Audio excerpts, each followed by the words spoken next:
Hello दोस्तों, केना छी अहाँ सब? अहाँ सबके स्वागत करै छी एक और नया ब्लॉग में। तो चलू आइ के ब्लॉग में अहाँ सबके देखाबऽ जा रहल छी मिथिला के प्रसिद्ध आलू कुम्हरौरी के जबरदस्त सब्जी।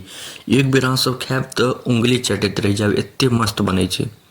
तो देखियो, आलू सबसे पहले काटि लेब, पानि में धोऽ ले धऽ देबै। ओहिके बाद ई टमाटर काटि लेब और ई कुम्हरौरी यऽ, कुम्हर के बनै छै, घसि घसि कऽ कुम्हरौरी। ओ जखन बनतै जे जरूर अहाँ सबके देखायब। तऽ कुम्हरौरी भऽ गेल। तो देखलिए ई सबके पहले बाटी में सरिया लेब सबके। ठीक, इम्हर प्रेशर कुकर के चढ़ा देबै। देखियो एते फ्लेम पर प्रेशर कुकर के चढ़ा देबै। अब एहिमे तेल ढारि लेब 50 ग्राम तक। देखियो 50 ग्राम 75 ग्राम जते अहाँके एहिमे तेल लगे ओते ढारि लेब। ओहिके बाद एहिमे कुम्हरौरी के धऽ देबै भूजऽ लेल। कियाकि तेल गरम भऽ जायत ने तऽ तुरंत 2 सेकंड में लाल भऽ जायत। एना लारि चारि लेब और तुरंत बाटी में निकालि लेब, नहीं तो ज़्यादा देर नहीं रहऽ देबै। गरम भऽ जायत ने तेल, तुरंत ही लाल भऽ जायत। तो तुरंत डालि कऽ कनिक लारि चारि देबै आ निकालि लेब बढ़िया से। देखियो पूरा लाल भऽ गेल छै, तकरा रहऽ नहीं देबै। ओहिके बाद एहिमे तेजपत्ता जीर दऽ देबै। ठीक, देखियो तेजपत्ता जीर ई खसा लेब। ओहिके बाद कनिक तेल कम बुझायत और दऽ देबै। एम्हर कुम्हरौरी छना गेल यऽ, एम्हर तेल ई सब गरम भऽ रहल यऽ। ओहिके बाद एहिमे आब आलू खसा लेब। ओ जखन गरम भऽ जायत जीर और तेजपत्ता, तो ओहिमे आलू खसा लेब। पूरा बढ़िया से धो लेब। आलू बहुत गंदा रहै छै, माटि में उगै छै तऽ बहुत गंदा रहत। ओकरा बढ़िया से धो कऽ ओहिके बाद खसायब। तऽ आलू के बढ़िया से खसा लेब और ओकरा फेर खसेलाके बाद बढ़िया से लारि चारि देबै। देखियो बढ़िया से लारि चारि लेब। बहुत आसान तरीका छै, अहाँ सब देखैत रहियो लास्ट तक। एते मजा आयत, एते स्वादिष्ट बनत। मिथिला के प्रसिद्ध छै ई। तऽ आब देखियो, अब एहिमे अहाँ सब हल्दी डालि लेब। ठीक, हल्दी अहाँ सब आधा चम्मच एहिमे डालि लेब।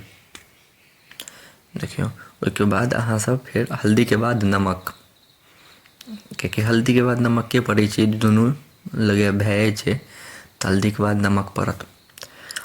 नमक 2 चम्मच दऽ देबै। ठीक, नमक 2 चम्मच दऽ देबै बढ़िया से, एक नंबर बनि जायत। ओहिके बाद ई दुनू देलाके बाद लारि चारि लेब। ई दुनू बुझियौ ने भाय छै, ई दुनू एके साथ पड़त, याद राखब कोनो भी सब्जी में। ओहिके बाद टमाटर खसा लेब, एकरो फेर लारि चारि लेब। ठीक छै, एकरा कनी देर तक लारि चारैत रहबै। बहुत आसान तरीका छै। और ओहिके बाद धनिया पाउडर खसा लेब, ई 1 चम्मच डालि देबै धनिया पाउडर। ओहिके बाद अब लाल मिर्च पाउडर सेहो डालि लेब। ई दुनू एक साथ, हल्दी नून एक साथ और धनिया पाउडर और लाल मिर्च पाउडर एक साथ। लालो मिर्च पाउडर 1 चम्मच। जे भी ई सब्जी में सामान सब लागत ना, हम सब चीज डिस्क्रिप्शन में एक लाइन से लिख कऽ दऽ देब। अहाँ सब ओतऽ जाकऽ पहिले सब समझ में आबि जायत, मतलब सब ओतऽ बहुत आसानी से मिल जायत।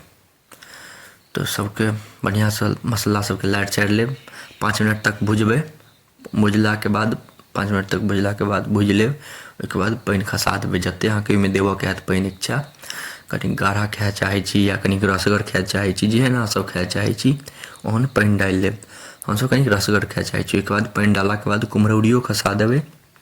ठीक, ओहिके बाद फेर लारि चारि लेब सबके बढ़िया से। बट प्रेशर कुकर के लगा देबै। देखियो बढ़िया से सबके लारि लेब, जे मसाला सब जे कोनो ओन में लागल हेतै सब छूटि जाय और सब बढ़िया से रस में मिल जाय। देखियो कते बढ़िया से लड़ा चढ़ा रहल छै।